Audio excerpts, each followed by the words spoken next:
Irmãos, eu tenho ministrado sobre o livro de Atos nesses dias. Eu queria que você abrisse a sua Bíblia lá na carta de Paulo aos Filipenses, capítulo 1.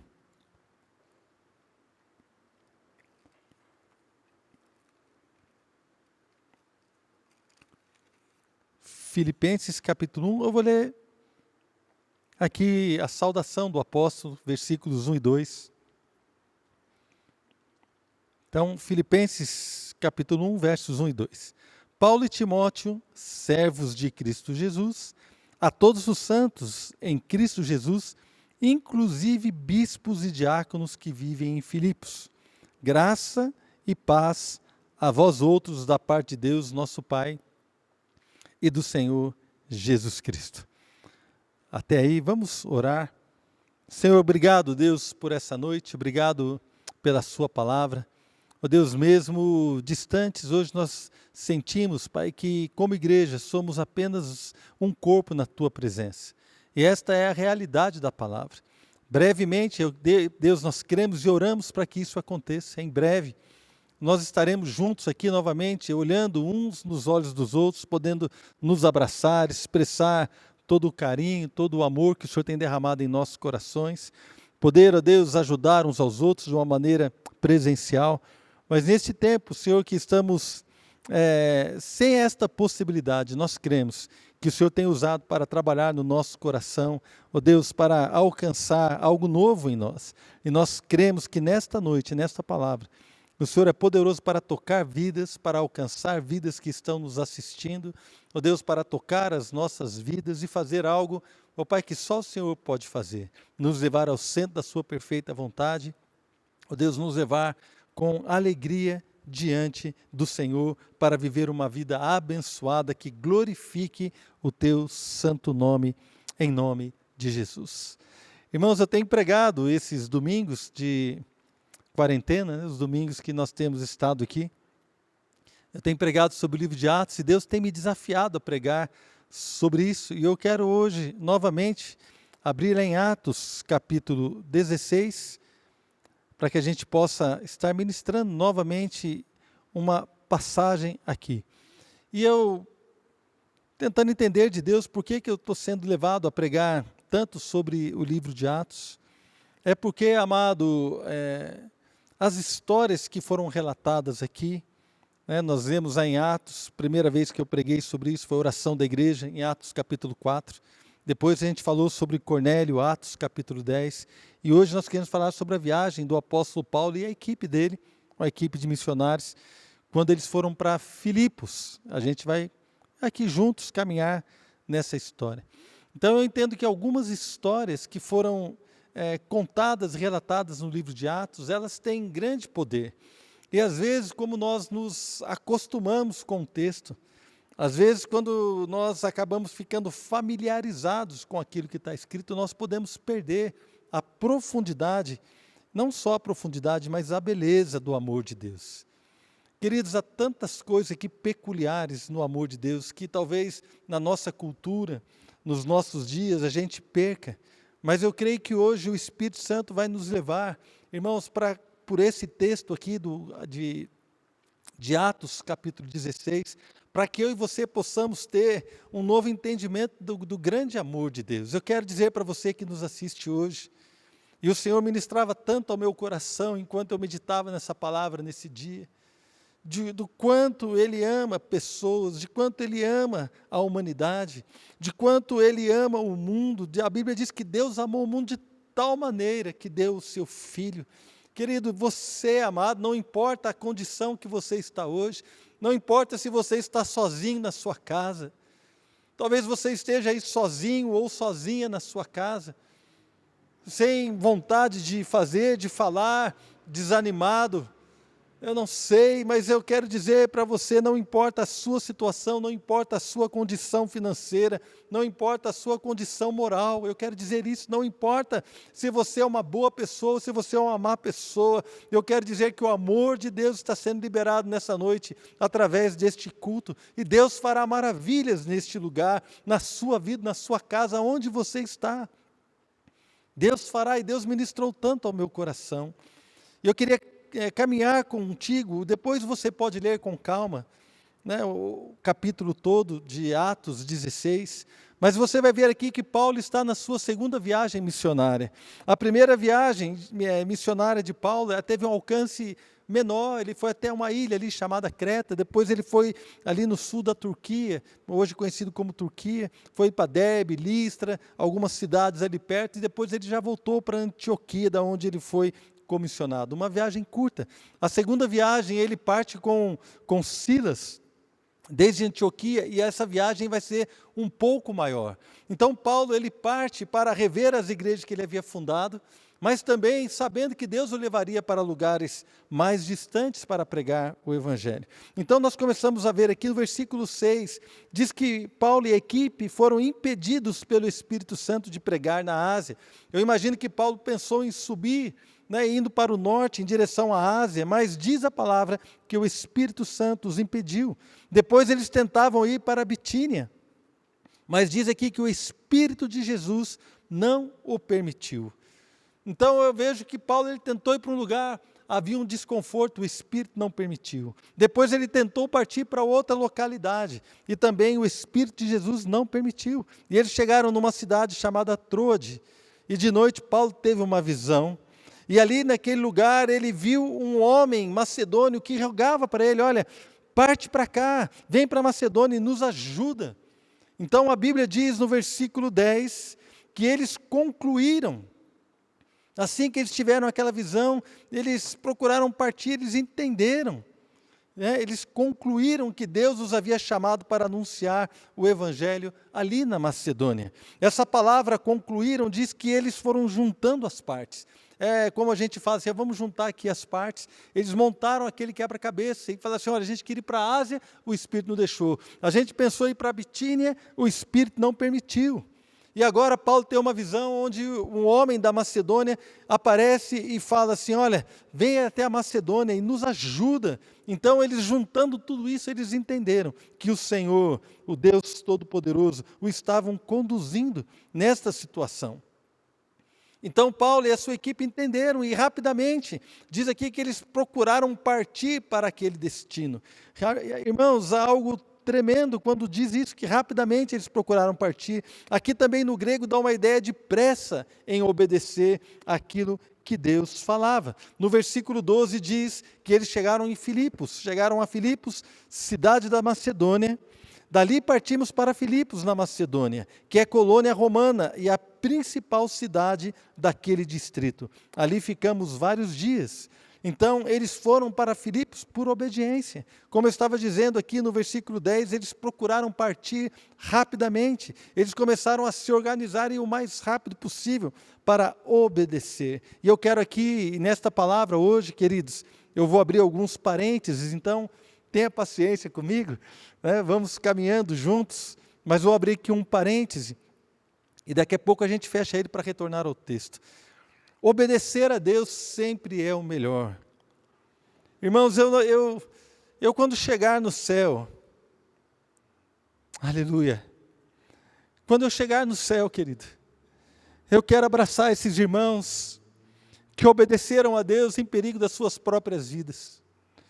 Porque por causa deles, o Evangelho chegou até a minha vida e mudou a minha história, mudou a história do meu casamento, mudou a história das minhas filhas. Por causa da obediência deles, o Evangelho chegou até nós. Homens que estavam ali confortáveis nas suas terras, nas suas casas. Lá em Antioquia, Paulo e Silas eram pastores, eram profetas, estavam lá uma igreja que crescia, uma igreja abençoada, uma igreja grande, onde Paulo era honrado, mas de repente ele parte para um lugar sem saber direito para onde ele ia.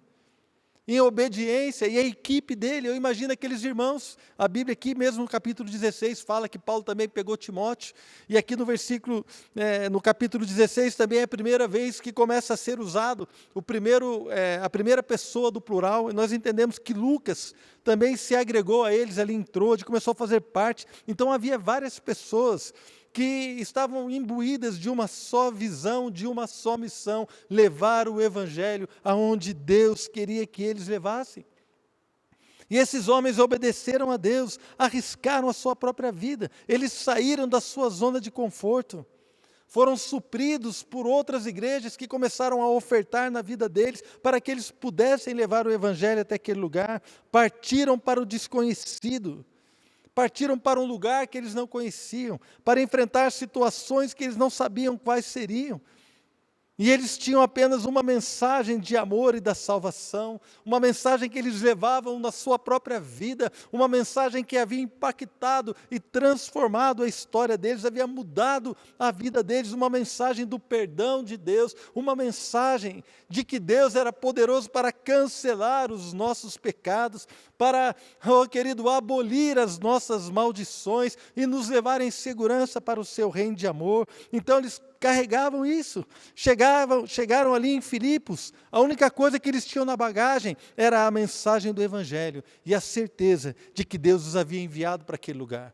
Então Paulo e a sua equipe chegam ali, e na bagagem deles havia o Evangelho, a mensagem de esperança, e também a certeza de que Deus os conduzira até ali. Então eles tinham essa convicção, amados, de que Deus os estava levando e os tinha levado para aquele lugar. No versículo 13, nós vemos aqui algo maravilhoso. No sábado, saímos da cidade e fomos para a beira do rio, onde esperávamos encontrar um lugar de oração. Sentamo-nos e começamos a conversar com as mulheres que se haviam reunido ali. Uma das que ouviam era uma mulher temente a Deus, chamada Lídia, vendedora de tecido de púrpura, da cidade de Tiatira. O Senhor abriu seu coração para atender à mensagem de Paulo. Tendo sido batizada, bem como os de sua casa, ela nos convidou dizendo: se os senhores me consideram uma crente no Senhor, venham ficar em minha casa. E nos convenceu. Então nós já vemos aqui de cara que não havia em Filipos uma sinagoga de judeus. Se você for ler aqui o Evangelho antes, Paulo sempre pregava na sinagoga. Ele chegava ali e começava a pregar onde os judeus se reuniam. Era uma mensagem, depois ele partia para os gentios. Mas quando ele chega em Filipos, não havia uma sinagoga. Alguns estudiosos dizem que não havia ali pelo menos 10 judeus ou 10 homens tementes a Deus. Porque para abrir uma sinagoga era necessário pelo menos 10 homens. As mulheres não poderiam, abrir uma sinagoga.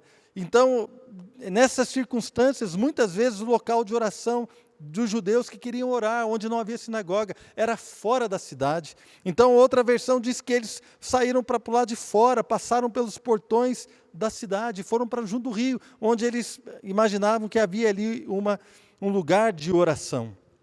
E eles estiveram naquele lugar. E a Bíblia diz que quando eles chegaram lá, algumas mulheres se reuniram naquele espaço para orar, para buscar a Deus. Então eles se assentaram e começaram a conversar com as mulheres. Irmãos, e aqui eu quero fazer também algo que nós precisamos entender. As mulheres, nós estamos aqui numa época e num lugar, numa cultura onde as mulheres não eram valorizadas. As mulheres não eram valorizadas. Então, quando eles chegaram ali, imagina, irmãos, talvez você sai para uma viagem missionária e Deus fala para você: olha, você não vai aqui na Ásia, você também não vai para a Bitínia, você vai lá para a Macedônia. Eles viram um homem que estava chamando eles para pedindo ajuda, e eles chegaram na Macedônia. Imagina a expectativa: cara, Deus mandou a gente para cá. Eu imagino Paulo falando com Timóteo: que bom que você está viajando conosco, você vai ver o avivamento aqui nessa cidade, você vai ver o que vai acontecer, Deus está nos mandando para cá, vai ser tremendo. Silas também falando. Mas eles chegaram lá, irmãos, foram para um lugar onde só tinha mulheres. A mulher não tinha valor nenhum. Mas Paulo, Silas, Timóteo, Lucas, pelo que nós entendemos, e talvez alguns outros irmãos, a equipe de Paulo, eles tinham uma convicção: Deus os enviou naquele lugar. Meu amado, quando você tem uma convicção de que Deus está contigo, de que Deus tem te dado a autoridade para falar do Evangelho, de que o Senhor pode te plantar em qualquer lugar, não importa o lugar que você está, não importa a dificuldade que você está tendo, não importa, mas se você tem a convicção de que Deus está com você e de que você tem na sua vida testemunho para mudar e para transformar vidas, querido, abra a sua boca, abra os teus lábios, conte a sua história, fale palavras de amor, deixe Deus tocar as pessoas. E eles se sentaram ali e começaram a pregar para aquelas mulheres com alegria. com alegria, e Deus salvou Lídia e depois toda a casa dela. Deus fez algo maravilhoso, e eu entendo, irmãos, que aquele lugar de oração virou um lugar de pregação do Evangelho, porque no verso 16 diz assim: certo dia, indo nós para o lugar de oração, encontramos uma escrava que tinha o espírito pelo qual predizia o futuro. Ela ganhava muito dinheiro para os seus senhores com adivinhações. Essa moça seguia Paulo e a nós, gritando: estes homens são servos do Deus Altíssimo, e lhes anunciam o caminho da salvação. Ela continuou fazendo isso por muitos dias. Por muitos dias. Eu imagino que Paulo pregou ali naquele lugar muitos dias. Finalmente, Paulo ficou indignado. Voltou-se e disse ao Espírito: em nome de Jesus Cristo, eu lhe ordeno que saia dela. E no mesmo instante o Espírito a deixou, percebendo que a sua esperança de lucro tinha se acabado. Os donos da escrava agarraram Paulo e Silas e os arrastaram para a praça principal diante das autoridades. Agora, irmãos, vamos entender o que estava acontecendo. Paulo estava indo ali com aquela igreja nova, talvez Lídia e alguns da sua casa. Estava indo para aquele lugar pregar, e de repente esta situação aconteceu, aquela mulher escrava, ali falando e atrapalhando, e talvez tentando roubar a atenção, talvez reivindicando para si uma autoridade, dizendo que ela poderia dizer quem era Paulo e Silas, até que Paulo expulsou aquele demônio neste momento. Lembra que eu disse que as mulheres não tinham valor na sociedade daquela época? E aqui, além de mulher, era uma escrava. Os escravos menos ainda, irmãos. Infelizmente, a gente vê pelos estudos que os judeus tinham desprezo pelas mulheres, pelos escravos e pelos gentios. Mas o apóstolo Paulo, apesar de ser judeu, era um homem que tinha sido transformado pelo Evangelho. Era alguém que entendia que Deus amava a todos indistintamente. Era alguém que entendia que não há distinção entre homem ou mulher, livre ou escravo. Então Paulo, ele olha para aquela mulher escrava e ele ministra o poder do Evangelho sobre ela. Ele libera uma palavra de libertação, e aquela mulher, que talvez era apenas uma maneira de alguém ganhar dinheiro, aquela mulher foi amada pelo Senhor, foi amada por Paulo e Silas, e ele liberou uma palavra, querido, e essa palavra trouxe a libertação para a vida daquela escrava. Então eu estou dizendo que Deus está ministrando ao meu coração nesses tempos, nesses dias, porque, amado, as mulheres não tinham valor, as escravas menos ainda, mas para o Senhor, Deus Todo-Poderoso, aquelas mulheres eram objeto do seu amor. Jesus morreu por aquela escrava na cruz do Calvário, Jesus morreu por ela. Eu quero dizer para você que está hoje aí me vendo, Jesus morreu por você.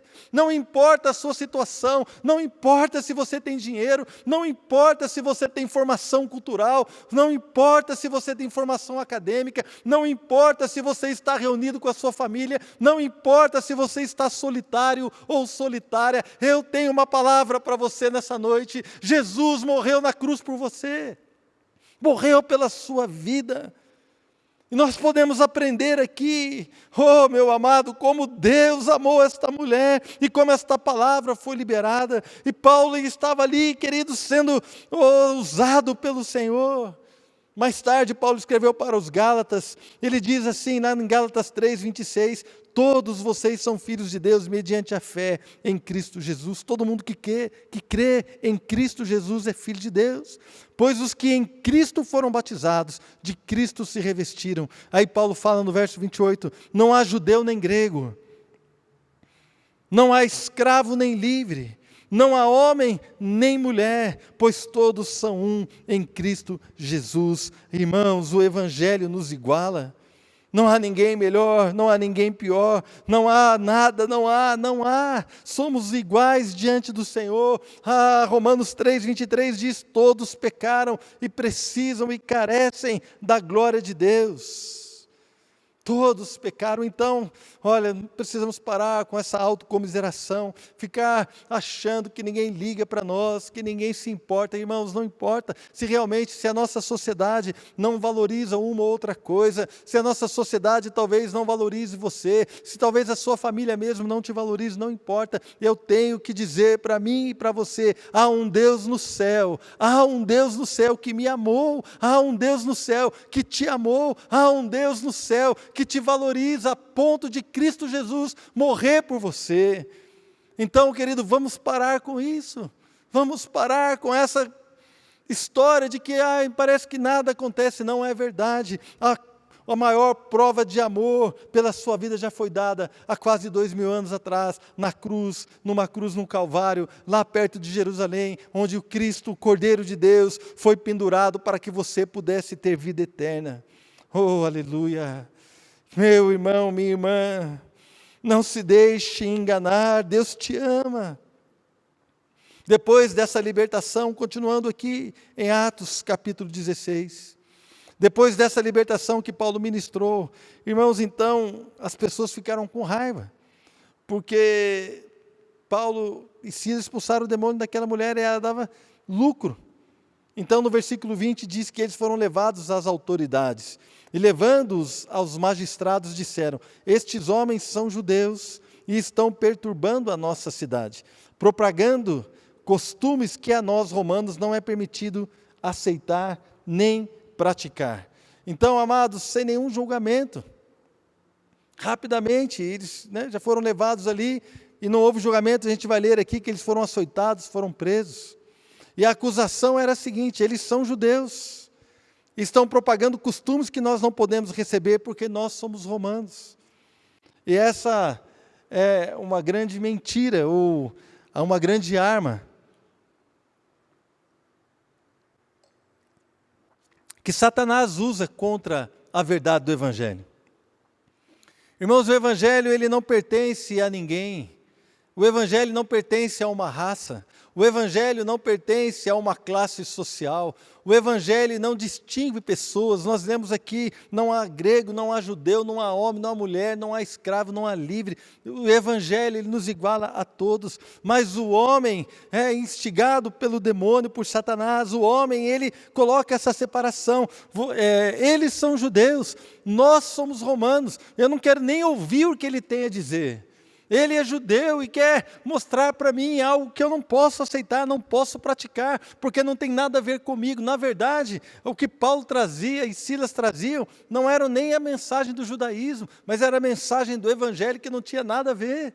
Era uma nova mensagem que foi dada ao mundo para que todo aquele que nele crê não pereça, mas tenha vida eterna. Mas eles não quiseram ouvir, nem se importaram, e rapidamente, por causa do ódio social e racial que havia contra os judeus, eles já foram açoitados e presos, não houve nenhum julgamento. Então nós começamos a entender aqui, amados, que muitas vezes há pessoas que separam: mas eu sou de tal religião e você é de tal religião. Irmãos, Deus não é evangélico. Aleluia! Deus não é evangélico, Deus não é católico, Deus não é nada, Deus é Deus. Deus está acima das religiões.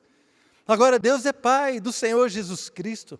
A palavra de Deus revela o amor e revela a verdade em Cristo, o Cordeiro de Deus que tirou o pecado do mundo.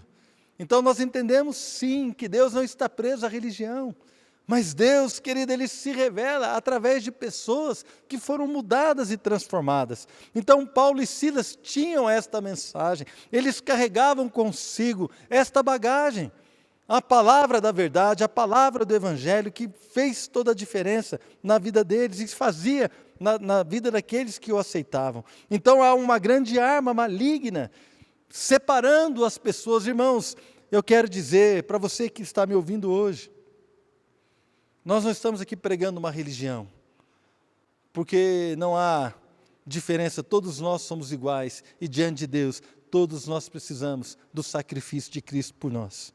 É isso que eu creio, e eu tenho certeza que você também recebe essa palavra. E aqui entra a história do carcereiro, e eu já estou quase encerrando. Quando Paulo e Silas foram açoitados grandemente, eles foram presos, e colocados no cárcere interior. e ainda tiveram seus pés presos, acorrentados num tronco. Ou seja, Paulo e Silas foram colocados na parte mais interior da prisão, no lugar de toda a segurança.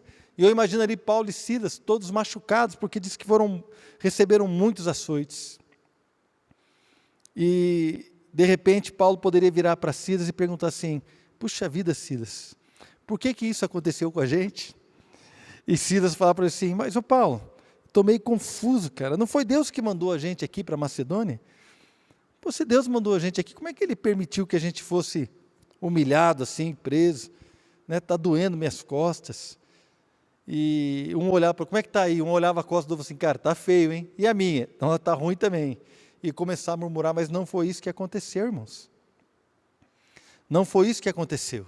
No verso 25 diz: por volta da meia-noite, Paulo e Silas estavam orando e cantando hinos a Deus. E os outros presos os ouviam. Os companheiros da prisão escutavam. Aqui também o verbo do grego dá a ideia de que eles prestavam atenção. Não apenas ouviam, mas eles estavam prestando atenção naquilo que estava acontecendo. Irmãos, eles estavam na mesma prisão, mas eram diferentes. Eles estavam na mesma situação, mas havia algo diferente na vida de Paulo e Silas. É isso que eu e você, como igreja, precisamos entender. Hoje nós podemos estar na mesma situação, confinados na nossa casa, com dificuldades financeiras, com situações que não sabemos como vamos resolver quando tudo isso passar. Talvez você esteja com tanta preocupação, você pode ser um profissional liberal, você tem a empresa, você tem que arcar com os salários dos seus funcionários, você não quer demitir pessoas, e talvez você esteja vendo que vai precisar, ou você mesmo é um funcionário e talvez vai ser demitido e não sabe, não tem certeza. Nós estamos numa situação que nos oprime e que nos prende. Mas nós somos diferentes, nós somos o povo da oração, nós somos o povo da adoração, nós somos o povo que louva a Deus, nós não somos o povo da murmuração, nós não somos o povo da dúvida, mas nós somos o povo que tem a certeza de que Deus nos ama, e somos o povo que tem a certeza de que Deus vai cuidar de nós. E eu quero perguntar para você, por que Paulo e Silas oravam ali naquele lugar? Porque eles tinham uma certeza, foi Deus que nos mandou aqui, e isto aqui de alguma forma vai colaborar para a glória de Deus. Nós não estamos alheios à vida de Deus, nós estamos seguindo o nosso Senhor. E eu lembro agora que Paulo, quando ele fala para os irmãos da igreja de Éfeso, quando ele fala assim: olha, eu não tenho a minha vida preciosa para mim mesmo, porque se eu tiver que morrer servindo a Deus, eu vou morrer. A minha vida não é preciosa, a não ser que eu cumpra totalmente o meu chamado. Eu quero cumprir o meu chamado. Paulo fala: eu esmurro o meu corpo, eu reduzo a minha carne à escravidão para não ser desqualificado. Querido, Paulo tinha uma preocupação: ele não poderia ser desqualificado, ele não podia murmurar, ele não podia olhar para trás. Talvez ele tenha ouvido sobre aquilo que Jesus falou: aquele que põe a mão no arado e olha para trás não é digno de mim. Meu irmão, nós somos a igreja, temos pegado essa obra e não podemos olhar para trás. Nós vamos caminhando, porque sabemos que o Senhor tem nos comissionado. O Senhor tem estado conosco todo esse tempo. Deus tem estado com a minha família. Deus tem estado com a sua família. O Senhor vai fazer aquilo para o qual Ele te colocou. Deus vai te abençoar, vai te fortalecer, vai te ungir, vai te dar graça. Nós não somos o povo que está com medo do isolamento. Nós somos o povo que adoramos a Deus quando estamos fora de casa e quando estamos dentro da nossa casa. Nós somos o povo que ora, nós somos o povo que confia. É isso, irmãos. Então eles estavam ali orando e os demais estavam olhando e falaram: gente, que esses caras são loucos, prestando atenção e talvez sentindo a unção daquele lugar, sentindo a glória de Deus naquele lugar. De repente, o verso 26, houve um terremoto tão violento que os alicerces da prisão foram abalados.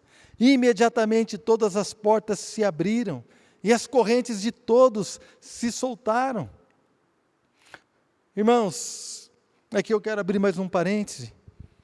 Paulo esteve preso outras vezes em outros lugares. E certamente ele orava. A gente vê aqui ele orando. Quando escreveu aos Efésios, estava preso. E ele orava, ele adorava. Não é? Mas a palavra não cita que eles foram libertos, ou que ele foi liberto. Só que houve um terremoto. Aí a gente pode perguntar: por quê? Por que só aqui? Não sei, irmãos, eu não sei essa resposta, não sei te dizer.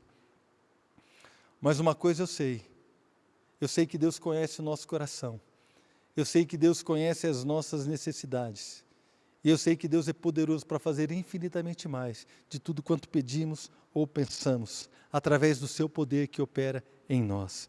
Precisamos confiar em Deus. Confia no Senhor. Ore, meu irmão, ore. Ainda que você não veja, há um terremoto sim acontecendo, e alicerces, prisões espirituais estão sendo quebradas, situações que eu e você não enxergamos estão sendo transformadas pelo poder de Deus. Lá em Atos 4:31 também tem um terremoto, um tremor de terra, que está associado à oração. Será que nós não podemos crer que quando nós oramos como igreja, Deus faz algo maravilhoso? Será que nós não podemos crer que a oração quebra cadeias? Eu creio, querido. E aqui entra o carcereiro, porque o que aconteceu? As cadeias se abriram, todos foram soltos. E o versículo 27 diz assim: o carcereiro acordou, e vendo abertas as portas da prisão, desembainhou a sua espada para se matar, porque pensava que os presos tivessem fugido. Mas Paulo gritou: não faça isso, estamos todos aqui. E o carcereiro pediu luz, entrou correndo e trêmulo, prostrou-se diante de Paulo e Silas. Então levou-os para fora e perguntou: senhores, que devo fazer para ser salvo? Que devo fazer para ser salvo? Como eu dizia, algumas vezes nos familiarizamos com o texto e perdemos detalhes, ou lemos muito rápido. Esse carcereiro agora era romano. Então, veja, primeiro Paulo prega para uma mulher, para as mulheres, uma mulher se converte, depois Paulo ministra sobre uma escrava, e agora ele está ministrando para o romano. E o Senhor continua ministrando no meu coração. Quem é que pode ser ignorado pelo amor de Deus? A mulher, a escrava, o romano? Não. Ninguém pode ser ignorado pelo amor de Deus, porque a palavra do Evangelho foi enviada a todo mundo. Igreja, nós precisamos compartilhar o Evangelho com todas as pessoas. E aqui é interessante, porque ele olha para Paulo e pergunta, Paulo e Silas, como é que eu faço para ser salvo? Então, eu quero te perguntar, por que ele perguntou o que fazer para ser salvo? Quem disse para esse homem que Paulo e Silas eram salvos? Ou quem disse para ele que eles eram portadores de uma palavra de salvação? E aqui a Bíblia não diz, mas diz apenas que ele perguntou o que eu posso fazer para ser salvo. E eu aqui pensei em duas hipóteses, irmãos. A primeira hipótese que eu pensei, isso aqui não está na Bíblia, eu estou pensando. Eles chegaram tão machucados, tão açoitados, que o cara olhou, o carcereiro, e falava para ele assim, você precisa botar esses caras em máxima segurança. E ele pensou, o que será que eles fizeram? E talvez ele tenha perguntado para as pessoas que o levaram lá, ou pode ter perguntado mesmo para Paulo e para Silas, e alguém falou para ele, assim, olha, esses caras, eles estão pregando aí uma doutrina nova, falando aí de salvação, não é? Então eles estão conversando com as mulheres, eles tiraram lá um espírito que adivinhava de uma escrava, o pessoal ficou bravo, levou eles lá e o pessoal bateu neles. Essa é uma hipótese. A outra hipótese é que enquanto Paulo e Silas oravam e cantavam, o carcereiro pode ter sentido a presença de Deus, a unção de Deus através da vida daqueles dois. Ele pode ter pensado, esses caras têm alguma coisa diferente. Eles são diferentes. Irmãos, nós somos a igreja, e a igreja é chamada para ser o sal da terra, a luz do mundo. Nós temos uma diferença, e isso não é para que você seja arrogante, não. É pela misericórdia, é pela graça de Deus. Nós precisamos entender que nós carregamos conosco, sim, uma diferença. Meu irmão, eu e você não somos pessoas comuns, nós não somos pessoas comuns, nós carregamos uma palavra que tem autoridade para colocar demônios de joelho, para expulsar espíritos, para curar enfermos. Irmãos, há uma autoridade em Deus, igreja, há sim, na palavra da igreja, uma autoridade para que o Evangelho seja proclamado. Nós somos testemunhas. E aquele homem olhou para Paulo e Silas, eu não sei porquê, mas eu só sei de uma coisa. Ele perguntou, então de alguma maneira ele soube que Paulo e Silas tinham em si uma palavra de salvação. Ele entendeu de alguma forma, aqui nós não entendemos como foi isso, mas nós podemos ver de alguma maneira ele sabia que Paulo e Silas poderiam indicar a ele o caminho da salvação, porque ele olhou aqueles homens todos machucados, sangrando, com as costas todas esfoladas por tanto açoite que eles tomaram, e eles oravam e adoravam, não houve choro, não houve murmuração, não houve reclamação, eram pessoas diferentes, pessoas, homens, cheios de Deus. Então ele perguntou, o que eu faço? No versículo 31, eles responderam, creia no Senhor Jesus e serão salvos você e os de sua casa. E pregaram a palavra de Deus a ele e a todos os de sua casa. Irmãos, aqui eu lembro de uma vez, cada história, né? Mas eu lembro dessa história. Se você é daqui da minha cidade, eu vou fazer aqui uma analogia. Uma vez eu estava voltando a pé para casa, eu era assim adolescente, tinha uns 13, 14 anos, estava eu junto com um amigo, e esse amigo era um pouco mais velho, tinha uns 2 anos a mais, então eu devia ter uns 14, ele devia ter uns 16. Nós estávamos andando aqui pela 9 de julho, e a 9 de julho é paralela à Avenida São João, são 2 avenidas paralelas. E eu lembro que parou um carro, e a gente estava longe, lá no comecinho da avenida, parou um carro e ele perguntou, onde é a Avenida São João, por favor? E esse meu amigo olhou para ele e falou assim, olha, nós estamos indo para onde lá é perto, então, se você nos der uma carona, eu te mostro onde é. Então, era só, irmão, só cortar aqui de um lado para o outro, era perto. Né? E eu olhei aquilo ali e eu falei assim, puxa vida, né? Fiquei quieto, eu era mais novo, fiquei na minha, entrei no carro e meu amigo falou assim, não, vai por aqui. Então ele fez o cara rodar toda a Avenida 9 de Julho até o fim dela. Depois ele subiu por um lugar, nos deixou pertinho da nossa casa e ele falou assim, agora você vai, a Avenida São João é na próxima ali, ó. Ali à direita é a Avenida São João. O cara andou muito mais para chegar do que ele precisava. Eu achei interessante, por que eu estou dizendo isso? Porque Paulo poderia falar para ele assim, olha, eu conto sim para você como é que você pode ser salvo, mas eu gostaria que você tratasse aqui antes as feridas das minhas costas. Eu gostaria que você antes me desse um copo de água e algo para comer, porque era meia-noite, já eles estavam machucados, não tinham comido nada, não estavam ali. Mas Paulo não, querido, Paulo e Silas, antes de pensarem nas suas necessidades, eles estavam mais atentos à oportunidade para ministrar o Evangelho. E eles então rapidamente pregaram a palavra para aquele carcereiro, para toda aquela família. Depois disso, no verso 33 diz, né, naquela mesma hora da noite, o carcereiro lavou as feridas deles. E em seguida ele e todos os seus foram batizados. Então Paulo ele percebeu uma oportunidade. Ele não quis ser tratado, ele esqueceu as dores que ele estava sentindo. Ele esqueceu que estava na prisão. A única coisa que ele viu foi uma pessoa com um coração sedento por conhecer a Deus. Ele viu que se abriu uma oportunidade para ministrar o amor de Cristo. E era por isso que Paulo vivia. Era por isso que Paulo morreria. Pela oportunidade de ministrar às vidas o grande amor de Deus. E eu quero perguntar para nós que somos a igreja, pelo que nós temos vivido? Ou pelo qual eu e você morreremos, pelo que morreremos, ou por que viveremos.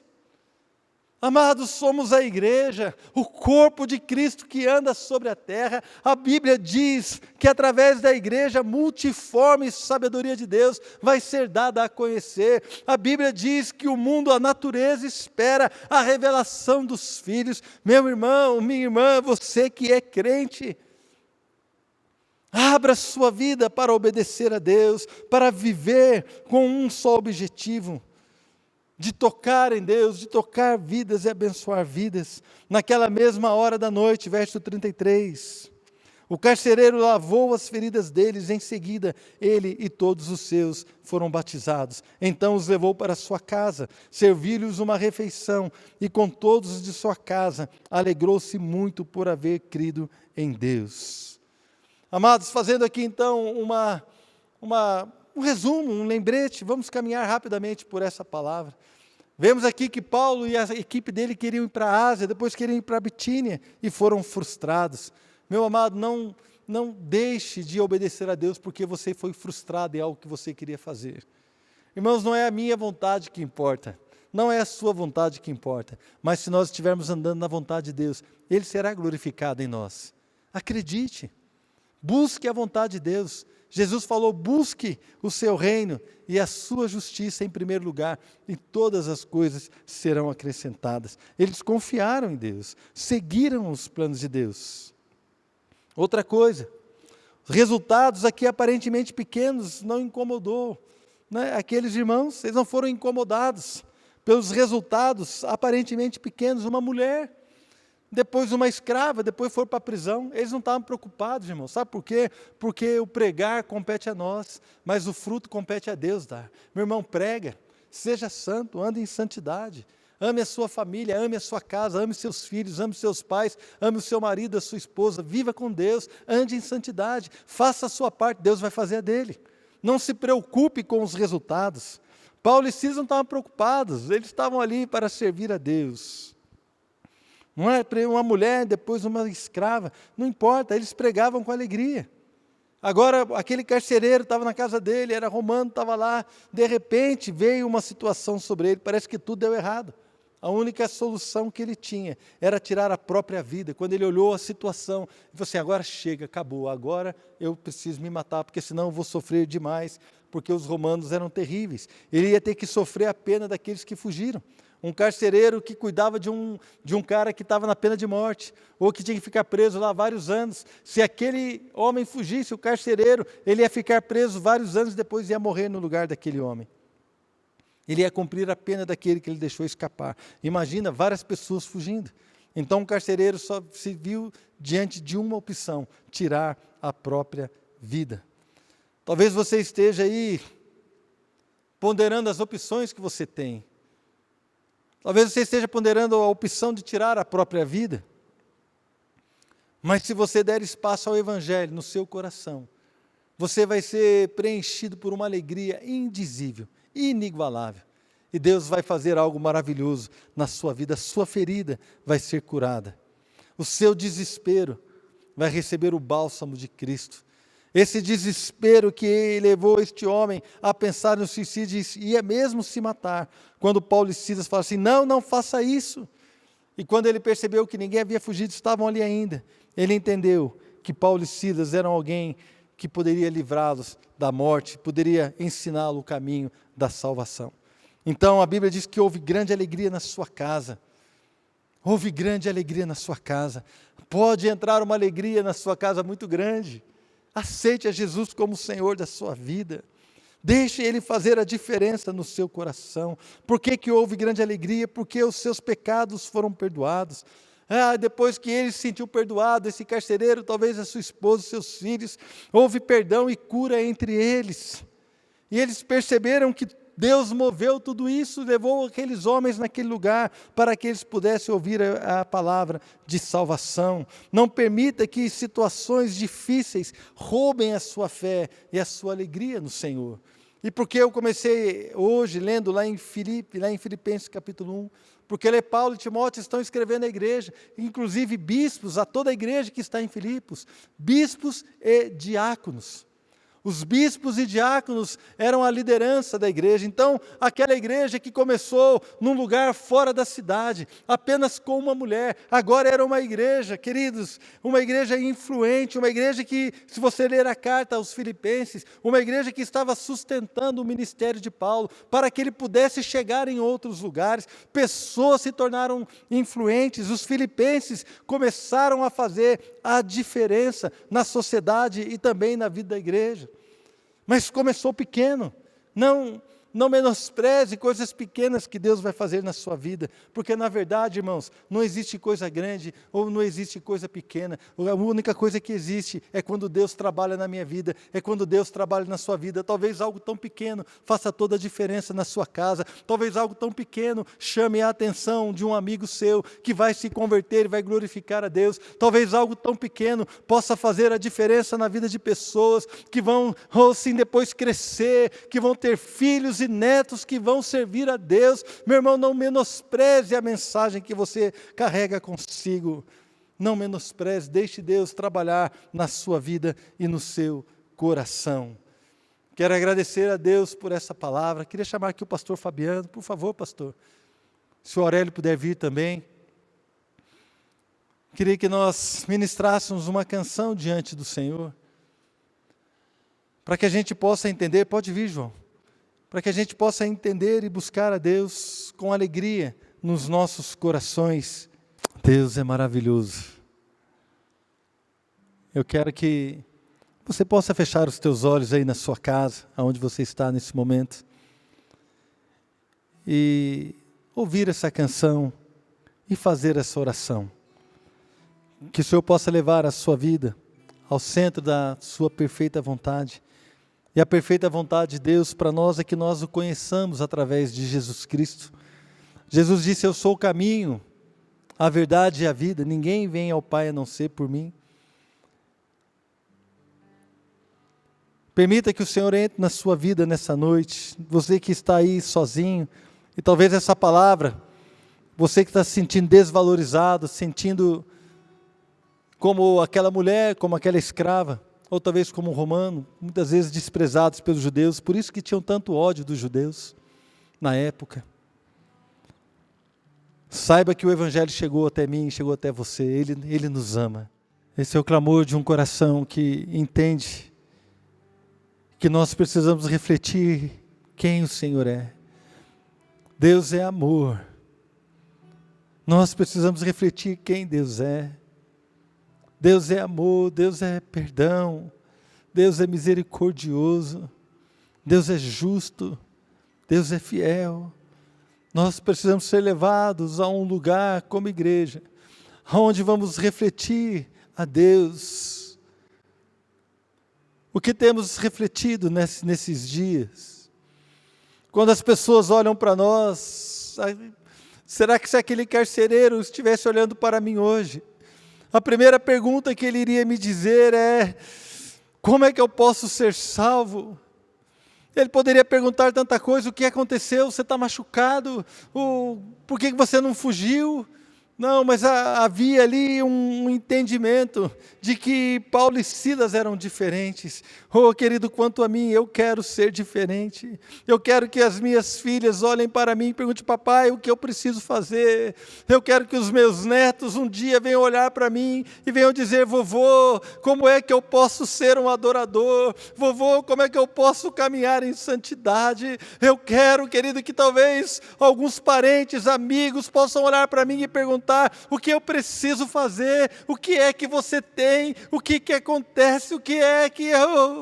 Oh, meu amado, este precisa ser o clamor do nosso coração. Precisamos refletir a Deus. Você precisa terminar esse culto com um desejo do teu coração, refletir quem Deus é, refletir a glória do Senhor. Não há sentido em ser portador de uma palavra e nunca expressá-la com amor, com poder e autoridade. Que nós possamos entender o privilégio, a responsabilidade que temos como homens e mulheres de Deus. E eu quero dizer para você que talvez esteja aí sentindo o menor, o pior, o mais menosprezado. Nós vemos aqui em Atos capítulo 16, o caminho que Deus fez. Deus impediu tanta coisa. Deus impediu que eles fossem para a Ásia. Deus impediu que eles fossem para a Bitínia. Deus impediu tantas coisas, os dirigiu ali para pregar para uma mulher e para libertar uma escrava. E toda essa situação, quando parecia que estava ruim, aí Ele salvou um carcereiro, um romano, uma mulher, uma escrava e um romano. Não há impossíveis para Deus. Deus vai alcançar a tua vida, Deus vai alcançar a tua família, Deus vai alcançar o teu coração. Creia, creia, libere. Você que é pregador, pregue com alegria. Não importam os resultados, creia que o Senhor está no controle de todas as coisas. Aleluia.